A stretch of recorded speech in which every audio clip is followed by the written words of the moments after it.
We are back on the scene, the Stanford sports scene with Joe Ryan. This is our first podcast as we get ready to talk about the world of sports.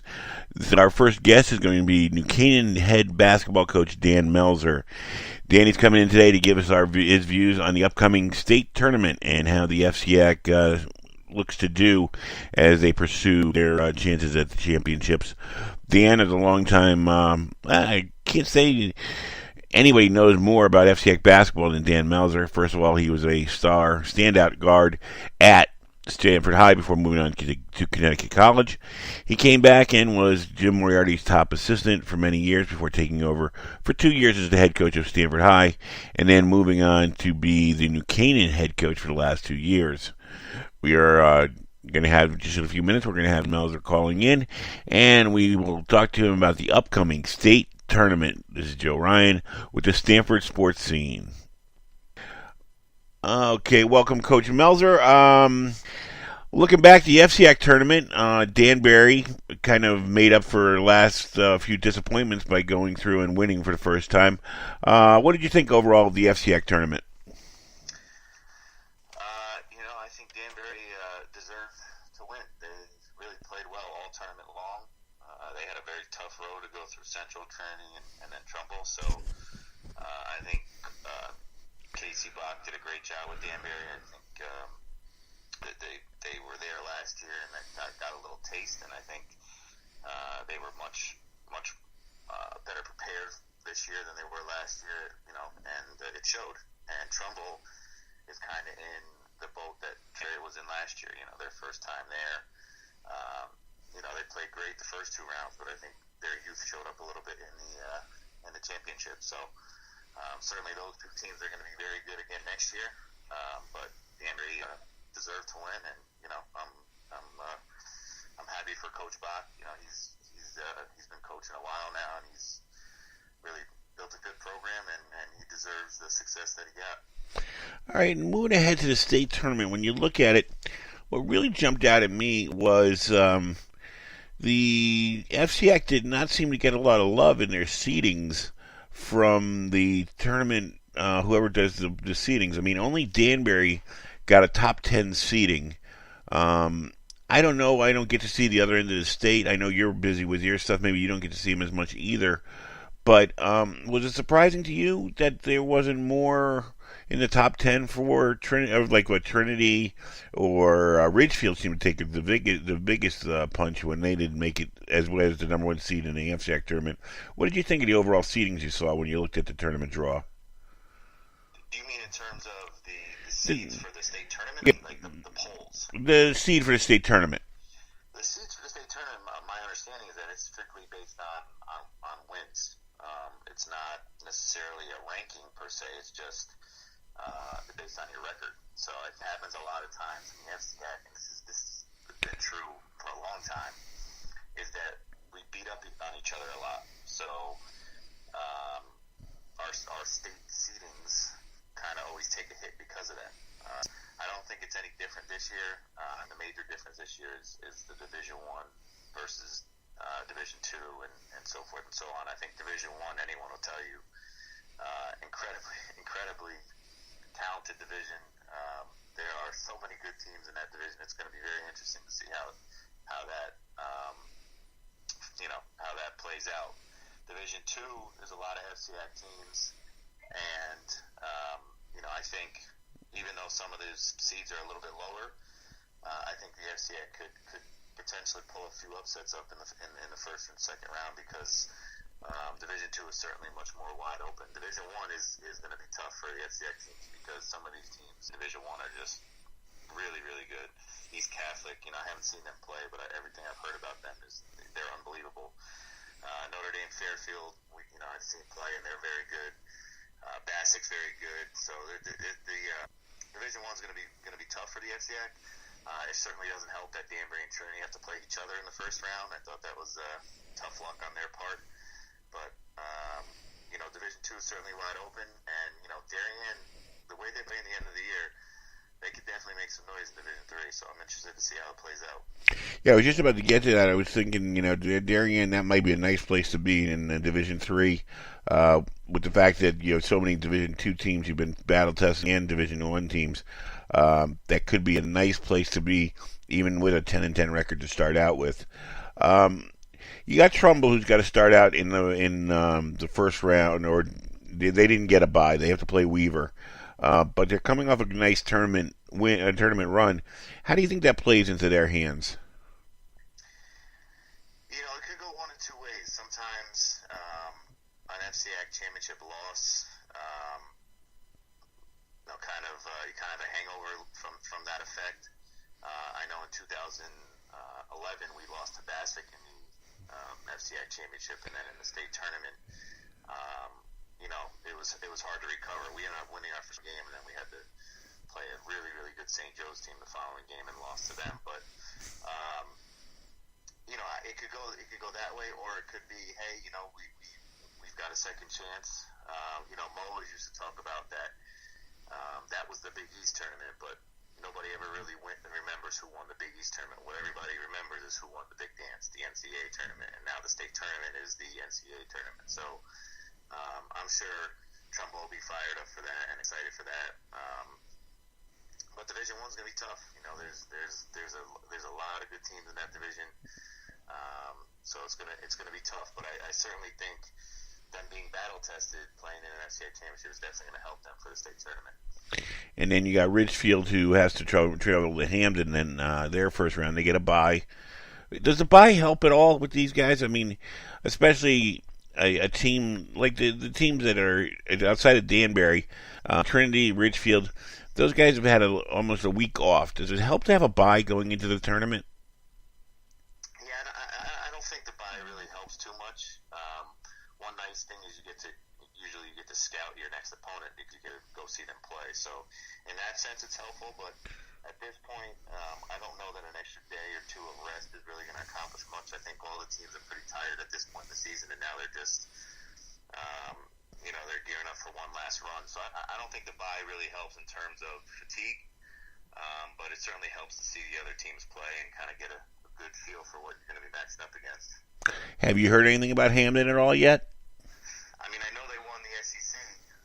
They beat Hill House in the championship, so and I'm pretty sure they played Ward this year, if I'm not mistaken, and they beat them pretty handily. So I know Hamden's very good.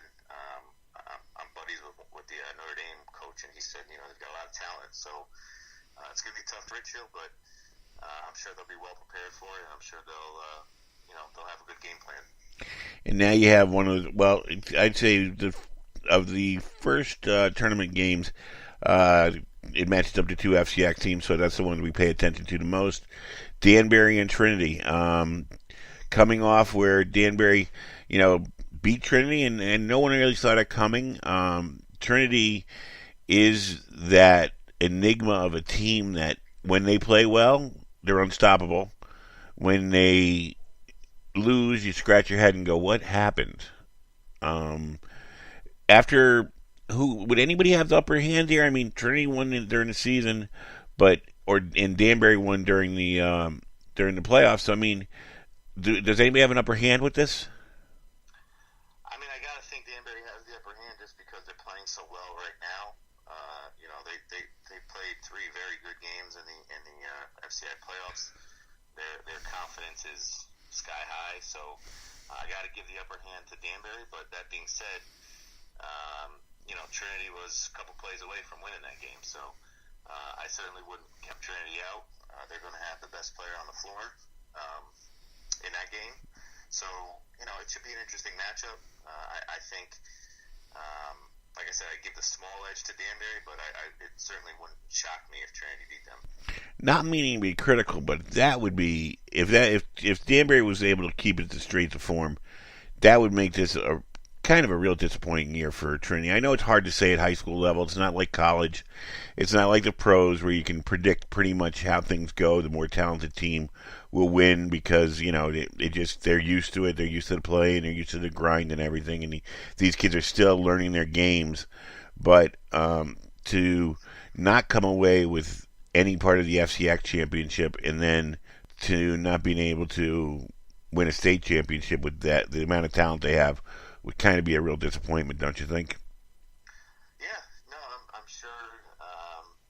I'm sure that they would, the coaches and the team would definitely agree that that was a disappointing season. I'm sure they're happy about winning the state championship last year, though. So, and most of those guys are back this year, so they do have something to hang their hats on. But no, by Trinity standards, yeah, I'm sure if they were knocked out in the first round, they would probably clarify this as a disappointing season. The FCIAC's tough. You never get an easy game. You never get these teams know each other so well. So it's unfortunate for them that they have to match up against another FCIAC opponent in the state tournament. But I can't argue that if they lose in the first round, they're going to consider this season a disappointment. So it'll be interesting to see how their kids respond. It'll be interesting to see how Danbury responds after coming off an FCIAC championship. Should be a good game. And then we move on to Division Two, and jumps right out at you. Wilton hosting Norwalk in the first round. Of course, Joel, one of the more innovative offensive coaches, I'd say, in the FCIAC with what he's done in making Wilton a powerhouse. Tom Keys has done a solid job with Norwalk, so you're going to have good coaching in that game. And of course, Wilton and Norwalk they're kind of neighborhood rivals, and maybe it's not really a rival that shows up as much, but they border each other. What do you think about that game? Wilton's had a long layoff. Sometimes that's helpful to a team, and sometimes it hurts the team. So I'm not sure how Wilton's going to respond to that. It'll be interesting. They've got a lot of seniors on their team, so I'm sure the seniors will be fired up. But at the same time, Norwalk's playing pretty good basketball, and they played very good basketball in the FCIAC playoffs. They did just play at Wilton, so and they've won at Wilton already against Wilton. So I don't think the home court advantage is as big of an advantage as it normally would be. I think it'll be a game. It'll be very interesting to see how Wilton responds off of such a long layoff.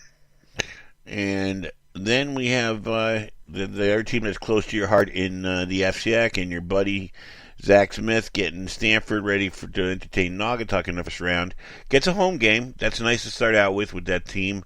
Definitely, he's done a great job with a very undersized team. There's some talent that no one knows about, like a Tevin St. John and some other people that people don't realize how good they are.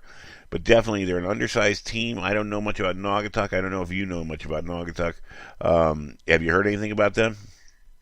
I don't know much about Naugatuck either, but I do talk to Zach, and I know that he and his kids are excited about the state tournament. They're in Division 2, so realistically, they've got a shot. I think Division 2 is probably one of the more wide open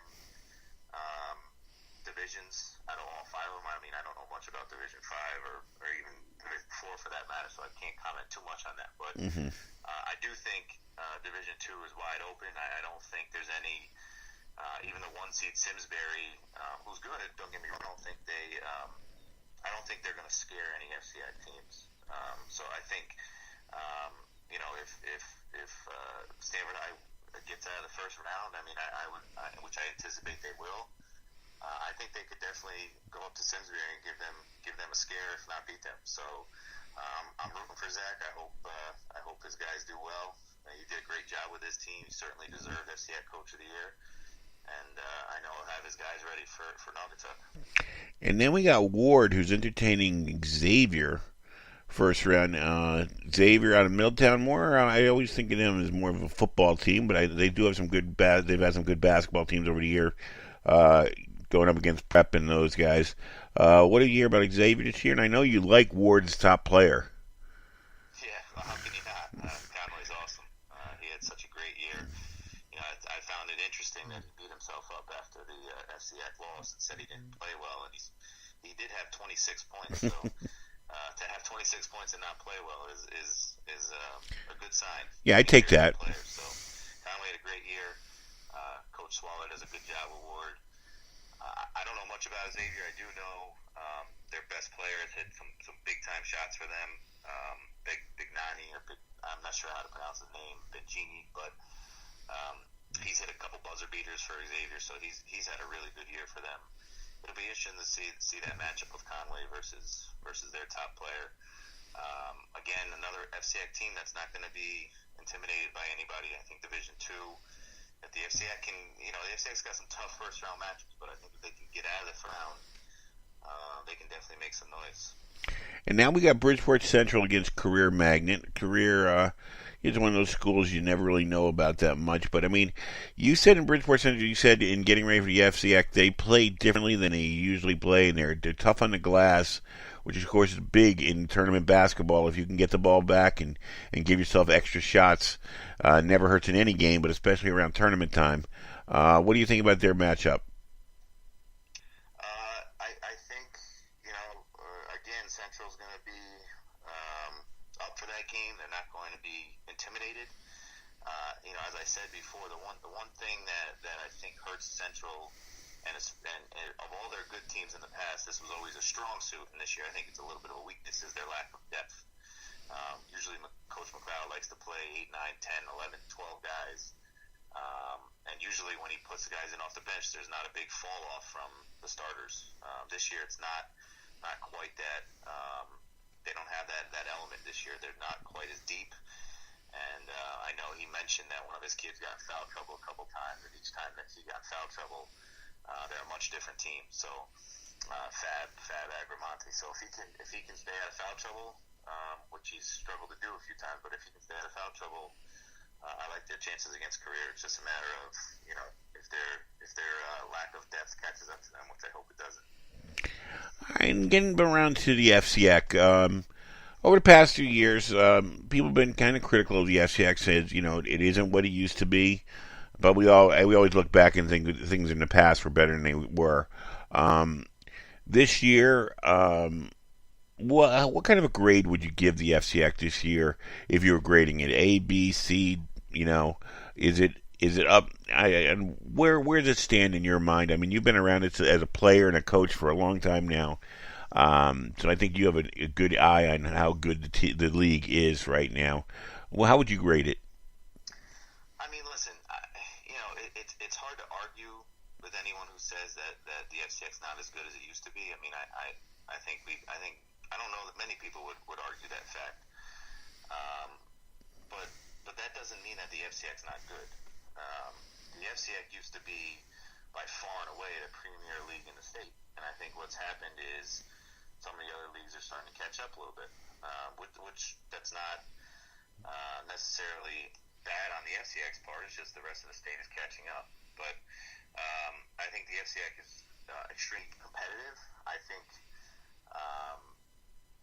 there used to be easy outs in the FCIAC. There used to be a much bigger divide between the top of the top and the bottom of the bottom, and I think that divide has gotten that gap has shortened dramatically. Part of that is the lower teams are getting better, and part of that is the top teams aren't quite as dominant as they used to be. But that doesn't mean that the FCIAC is no good, and it doesn't mean that the FCIAC isn't entertaining. And anyone who says that it's not, frustrates me, because at the end of the day, these kids are giving everything they have. The coaches are well prepared. The coaches are putting everything they can into this. Everyone's critical of the refs. The refs are certainly doing the best job that they can. I think if you watch the FCIAC playoffs and you watch the FCIAC semifinals and the championship, I saw a lot of excitement. I saw a lot of people happy to be there. The effort hasn't changed. The commitment hasn't changed. In fact, it's probably even more committed than it used to be. So, it's not fair to criticize the FCIAC because it's not, quote-unquote, as good as it used to be. Because you could make that argument about pretty much every sport in every league anywhere. People make that same argument about the NBA. But the NBA is not as good as it used to be. It changes. It evolves. Some of the top teams aren't quite as good as they used to be. I would agree with that. There were Trinity and St. Joe's teams that were significantly better than the teams they are now. But we also lost Bassick and Harding, which was two significant losses. Those were two teams that you could pretty much pencil into the FCIAC playoffs every single year. So when you lose that caliber of teams, of course your league's going to take a little bit of a hit. But I think level of play is very competitive. I think next year it's going to be a bit more competitive than it was this year. And the people who want to bring down the FCIAC or basketball in general just aren't. I feel like they'd probably find something to complain about no matter what they're watching. So, I'm proud to be part of the FCIAC. I think it represents a really good brand of basketball. The shot clock is certainly an issue that goes beyond the FCIAC. That's a state of Connecticut thing. But in terms of giving the FCIAC a grade, I mean, I'm not going to give it an A because sure there was better teams in the FCIAC in years past. There's no argument there. But I'm going to give it a B+ in terms of how competitive it is and how entertaining it is. People think because some people think because it's not 80 to 79 that it's not an entertaining game. And I disagree with that.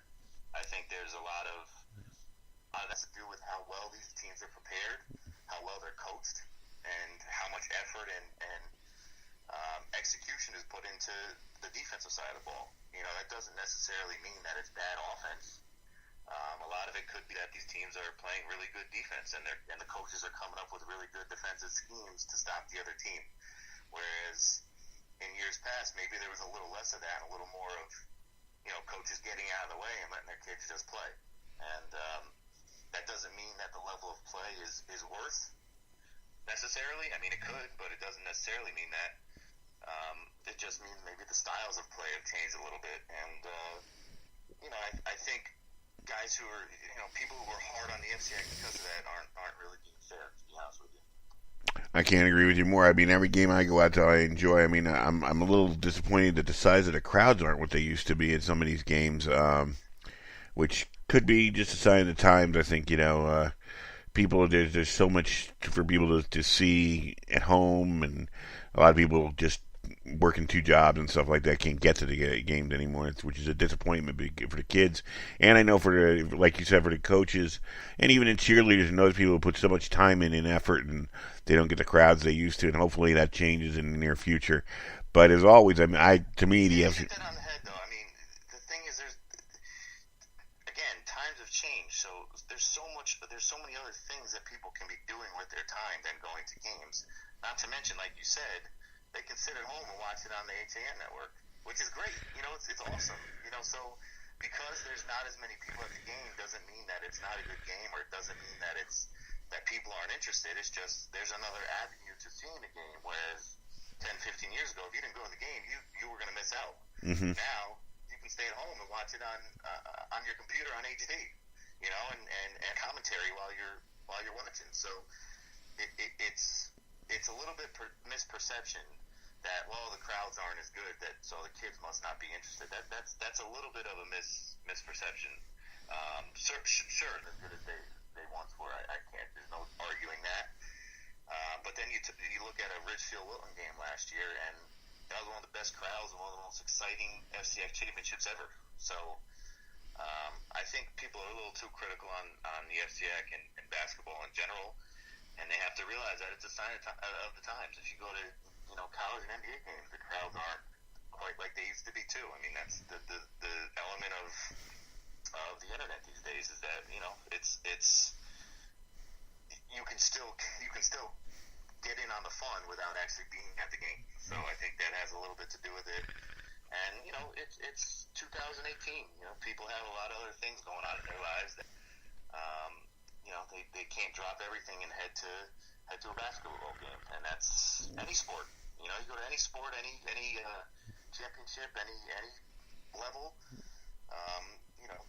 It's much easier to sit at home and do it, and that's right. Kind of just the nature of society in 2018. But I don't think that correlates with the amount of excitement, the amount of entertainment, and the amount of investment in the kids and the coaches and the schools and the teachers, and I don't think any of that has changed. In fact, if it has, I think it's gotten even higher. And that's just my opinion from being in two different schools and coaching many different sports and being a player in this league and now being a coach in this league, I think it's unfair of the people who say that, and I think it's a little ridiculous if you ask me, but it's it is what it is. Well, I get definitely you have your finger on the pulse there. I think it definitely has changed. Will it change? Is it changed for the better? We don't know. There's something about being at the event. I do think the Han Network does a very good job broadcasting. They bring in they do their diligent homework and know the teams well. There's something about when those stands are pounding that brings out life that you just don't, especially in basketball. I probably more than all the other sports is the pounding inside a gymnasium. There's nothing like that sound. I can't argue there. I agree that for the kids' sake, for basketball's sake, it's certainly a better atmosphere when the stands are packed. But I think the crowds were slightly disappointing in some instances this year.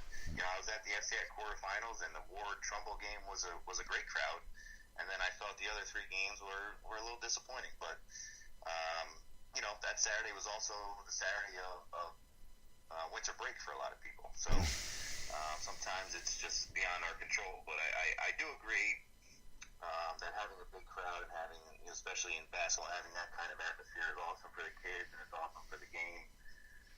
But I still think our league is in great shape, and I think for the most part we've had good crowds. I mean, yeah, there's been some disappointing ones.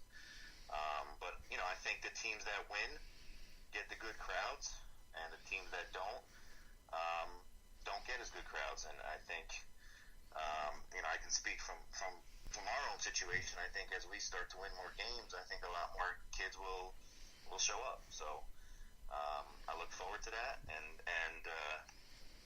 I think next year you're going to see a much more competitive league in terms of this year there was really only 9 teams playing for the FCIAC playoffs, and I think next year you're going to see a lot closer to 13 or 14, maybe even 15 teams that are in the hunt, later in the season. So I think next year is going to be a lot more competitive in terms of finding those top 8 teams, and I think that's going to be really exciting.